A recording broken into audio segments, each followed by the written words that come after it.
Hello friends, good morning all of you. Welcome back to my channel. In this video, I am discuss about how much time should I give to practice. How much time should I give to practice? Everyone have this type of doubts in their mind when they are try to speak in English or they are practicing speak in English. हर किसी के दिमाग में ये doubt होता है कि हमें कितना वक्त लेना है या फिर हमें कितने वक्त तक ये चीज आ जाता है। कई इंसान का माइंडसेट होता है ना, ये काम जब तक करने से कंप्लीट हो जाएगा, इसको इतना टाइम लगेगा, उतना टाइम लगेगा। इस तरह इंसान का माइंडसेट होता है किसी काम करने के लिए।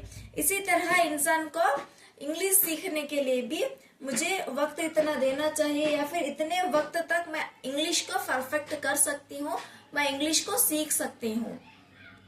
यहाँ पर देखिए, हर किसी का माइंडसेट एक नहीं होता।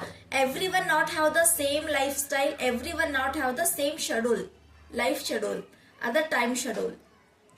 क्योंकि कोई जॉब करता है, कोई फ्री माइंडेड मतलब फ्री घर में रहता है, या फिर कोई वर्क पर जाता है, या फिर घर में किसी के ज्यादा काम होते हैं, या फिर कोई हाउस वाइफ है। तो हर किसी की यहाँ पर लाइफस्टाइल जो है ना चेंज होती है। इसीलिए अपने अकॉर्डिंग जो आपको मदद करे, जो आपको यानी हेल्प करे, उसके तहत आपको अपना एक टाइम शेड्यूल बना लेना चाहिए, जिसकी मदद से आप इंग्लिश को सीखने में कामयाब हो सके, कामयाब हो पाए। जब हम इंग्लिश को बात करना सोचते हैं या फिर बात करने की कोशिश करते हैं, तो हमें क्या चाहिए, वहां पर कॉन्फिडेंस चाहिए, इंटरेस्ट चाहिए, जिसकी मदद से हम क्या कर सकते हैं, जल्द से जल्द अपनी इंग्लिश जर्नी को क्या है कंप्लीट भी कर सकते हैं और सक्सेस भी बना सकते हैं। जब तक हम we can't show the interest in that work, we can't achieve, we can't complete that work. क्योंकि किसी भी एक काम को हम जब पूरा करना चाहते हैं तो उसमें इफेक्ट भी होना चाहिए और इंटरेस्ट भी होना चाहिए। Without interest and without efficiency कुछ भी काम कंप्लीट नहीं होता, दैट इज इनकम्प्लीटेड।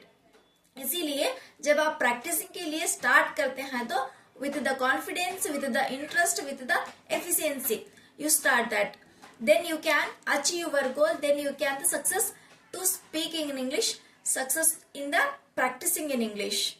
इसीलिए आपको कितना वक्त लेना चाहिए, आपको एक दिन में, अगर आपके पास बहुत ही बिजी शेड्यूल है आपकी लाइफ में, तो आप क्या करना चाहिए, दिन में एक 10 मिनट्स भी दे सकते हैं। अगर आपके पास बिल्कुल वक्त नहीं है, मैं जॉब करती हूँ या फिर मैं हाउस वाइफ हूँ, मेरे बच्चे हैं, दैट इज लाइक इतने सारे क्या भी आपके प्रॉब्लम्स हो, तो आप क्या करना चाहिए, दिन में एक 10 मिनट्स किसी भी एक टॉपिक पर आप प्रैक्टिस कर सकते हैं।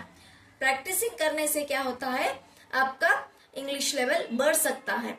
जब आपके पास वक्त ज्यादा हो तो आप मिनिमम 1 घंटा भी आप वहां पर आप दे सकते हैं, जिसके जरिए आप इंग्लिश को ज्यादा सीख सकते हैं। 10 मिनट्स और 1 घंटे में फर्क क्या है। कोई अगर इंटरेस्ट उस काम को पूरा करने का जब रखता है तो वो 10 मिनट्स भी उसको क्या होता है, बहुत ही हेल्प करता है। सोचिए आप, छोटी छोटी चीजें कब जाकर बड़ी चीजें बनती है नहीं पता। उसी तरह as a same like that यही चीज होता है ना।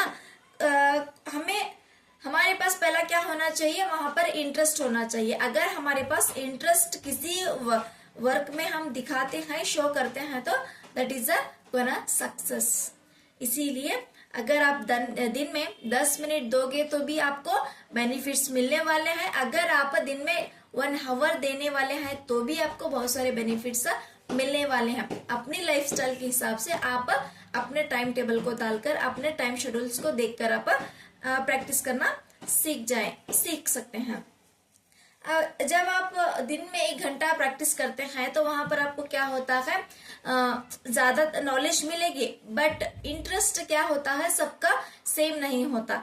कोई 1 घंटे तक क्या नहीं अपना इंटरेस्ट वहां पर शो नहीं कर सकता, या फिर इंटरेस्ट के साथ वो काम नहीं कर सकता चंद एक लोग। बट थोड़ा करो या फिर ज्यादा करो, depend upon your mood, depend upon your interest, depend upon your efficiency, उसके साथ आप काम शुरू करें। इंशाल्लाह जरूर आप सक्सेस रह जाएंगे, सक्सेस हो जाएंगे।